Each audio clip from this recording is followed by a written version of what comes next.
Hey guys, welcome back to another episode of My Favorite Games. This one is a request sent in by PSX Collector. His link will be in the description, and it is for this game. It's a game he recently picked up. It is Pac-Man World, released in coincidence, or whatever that word is, with the 20th anniversary of the original Pac-Man game. Pac-Man came out in 1980, and this game came out in the year 2000. See, 20th anniversary, 1999, close enough. And it is a great departure from the original game, but it's still a very good game. It is a 3D platformer where you work your way from the left side of the level to the right side of the level, so standard platforming. Except this has depth as well, so you can move kind of in and out of the background and foreground. And it's not as exciting as that sounds. A lot of other 3D platformers did this back in the day, but this is a very competent one. The story revolves around Pac-Man himself. He arrives home from whatever his work is on his birthday to find out that all of his friends and family have been kidnapped by a mysterious force, and you see in a cutscene that it is a legion of ghosts who kidnap Pac-Man's family, and their leader is a large Pac-Man robot whose name escapes me at the moment, but it was very similar to Pac-Man, and he's trying to pass off that he himself is Pac-Man.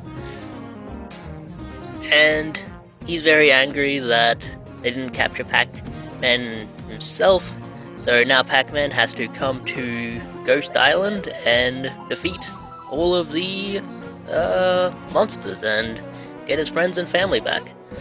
Suitable for all ages, and yeah, it's just a very good game.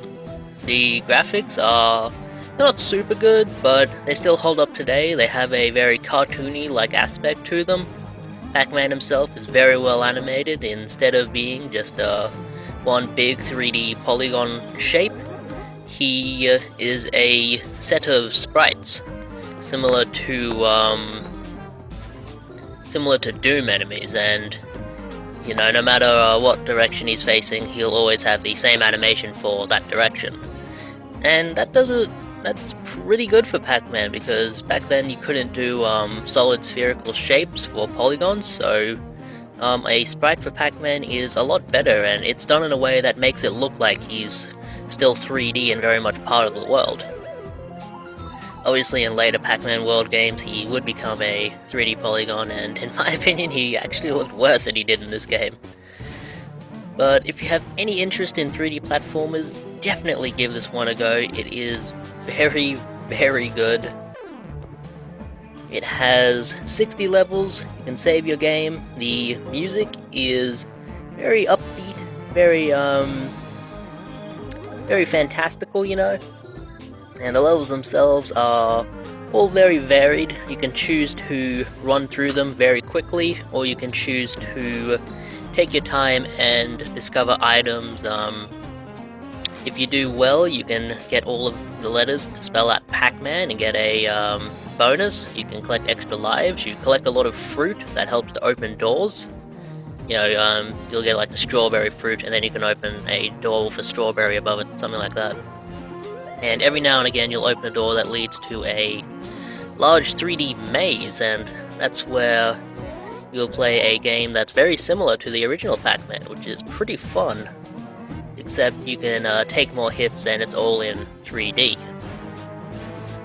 It's a very good game, to be honest. It's gruelingly difficult.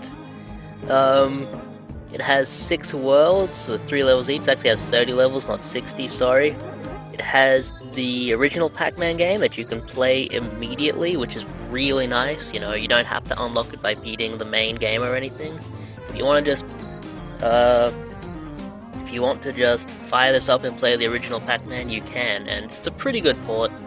It's Pac-Man, it's kind of hard to screw up, and that's really all there is to say about this game. It has DualShock support, so you can play it with analog controls, and gets a very solid recommendation. One thing I have to say about this though, if you're looking to get a lot of items and stuff and not just run through the levels as quickly as you can, this game is gruelingly difficult. There's a lot of very tricky platforming, and that's kind of where the game shows its age. It can be a little bit hard to decipher where exactly you're going to land, but that's always been a problem with 3D platformers, so you can't really hold that against the game because it's a problem